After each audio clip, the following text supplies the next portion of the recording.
নমস্কার বন্ধুরা, শুভ দুপুরের সবাইকে অনেক অনেক অনেক শুভেচ্ছা, ভালোবাসা সব কিছু রইল। তো আমার মুখে সত্যি বলছি তেমন কোনো একটা খুব একটা রুচি নেই, মানে এই ওয়েদার চেঞ্জ হচ্ছে আমারও। আর তাছাড়া এইটা আমি অনেক দিন থেকে বন্ধুরা আমি খুঁজছিলাম। দেখুন, আপনারা ভাবছেন এটা কি দেখাচ্ছে, এই দেখুন।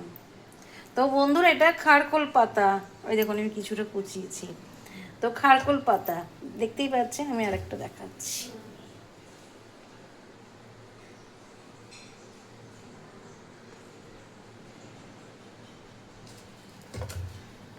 এইটা বাটা হলে বন্ধুরা আর কিছু লাগে না পাতের মধ্যে, এমনি ভাত সব সাফ হয়ে যাবে। তো চলুন বন্ধুরা, এটা বানাই। আগে কেটে নিই, কেটে তারপরে মানে এইখানে যে বন্ধুরা দেখছেন এই খোসাগুলো আছে ছাড়িয়ে ছাড়িয়ে ফেলে দিতে হবে।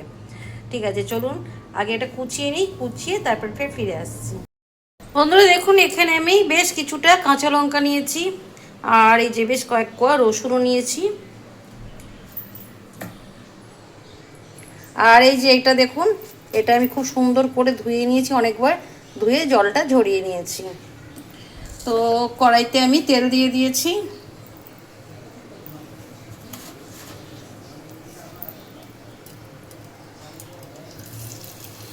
তেলের মধ্যে আমি একটু কালো জিরে দিয়ে দিলাম বন্ধুরা। রেসিপিটা খুব ছোট্ট রেসিপি, কিন্তু খেতে অনেক টেস্ট।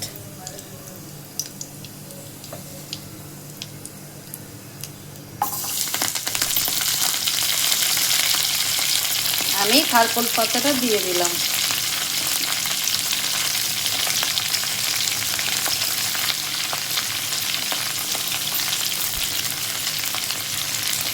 অনেক দিন খুঁজেছি বন্ধুরা, খুঁজে খুঁজে খুঁজে খুঁজে লাস্টে গিয়ে এটা পেয়েছি।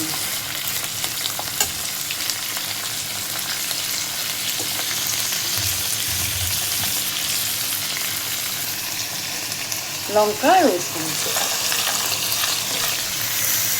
আর একটা কথা বলছি বন্ধুরা, চাইলে আপনারা অল্প করে লঙ্কা দেবেন, বেশি দিতে হবে না।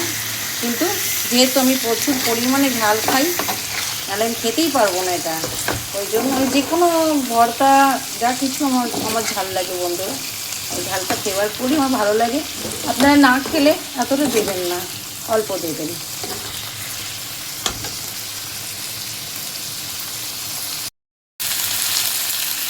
নুন দিয়ে দিলাম, খুব সামান্য একটু হলুদ গুঁড়ো দিয়ে দিলাম। বন্ধুরা দেখুন, এটা আমি ভেজে নিয়েছি এইভাবে। আর একটা কথা, আপনারা কিন্তু এই কচু জাতীয় জিনিসগুলোর মধ্যে জল দেবেন না। আমি কিন্তু এতে এক ফোঁটাও জল দিইনি, একদম পুরো লো ফ্লেমে এটাকে আমি ভেজে নিয়েছি। চলুন এবার কি করি দেখুন।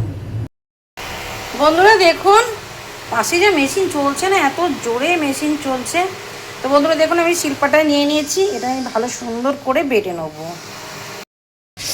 বন্ধুরা দেখছেন কত লবণে আমার মুখে পুরো জল চলে এসছে।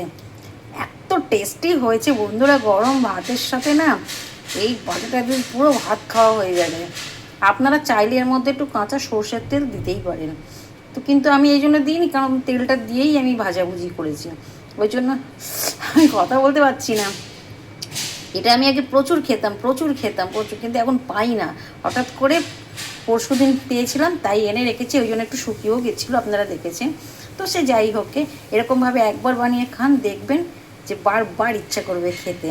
আমি তো শিলপাটায় বাটলাম, আপনাদের ইচ্ছে হলে আপনারা মিক্সির জারেতেও বেটালে মিক্সিতে পেস্ট করে নেবেন।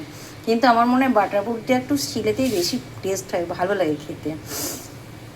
ঠিক আছে, এখনকার মতন এইটুকু। আবার দেখা হবে পরে। সবাই ভালো থাকবেন, সুস্থ থাকবেন, সাবধানে থাকবেন, একটুখানি আমার পাশে থাকবেন। তো কি বলবো, আর বলার কিছু নেই। দুপুর অনেক হয়ে গেছে। তো সবাইকে এখানেই ভালো থাকবেন আর বলতে দিলাম। হ্যাঁ সরি বন্ধুরা, আমার পেজটাকে, আমার ফেসবুক পেজটাকে একটু ফলো করে লাইক কমেন্ট শেয়ার করে দেবেন। আর একটু কষ্ট করবেন, আমি একটা নতুন অ্যাকাউন্ট খুলেছি ইউটিউবে, রীতা রায়। একটু ওখানে গিয়ে সার্চ করে ওখানে গিয়েও দেখে নিতে পারেন রেসিপিটা। যেটা ভালো লাগবে সেটা করবেন। যদি আপনারা ইউটিউব থেকে দেখেন, সাবস্ক্রাইব করে নেবেন চ্যানেলটাকে। ফেসবুক থেকে দেখে ফলো করে নেবেন। এখনকার মতন একটু সবাইকে টাটা।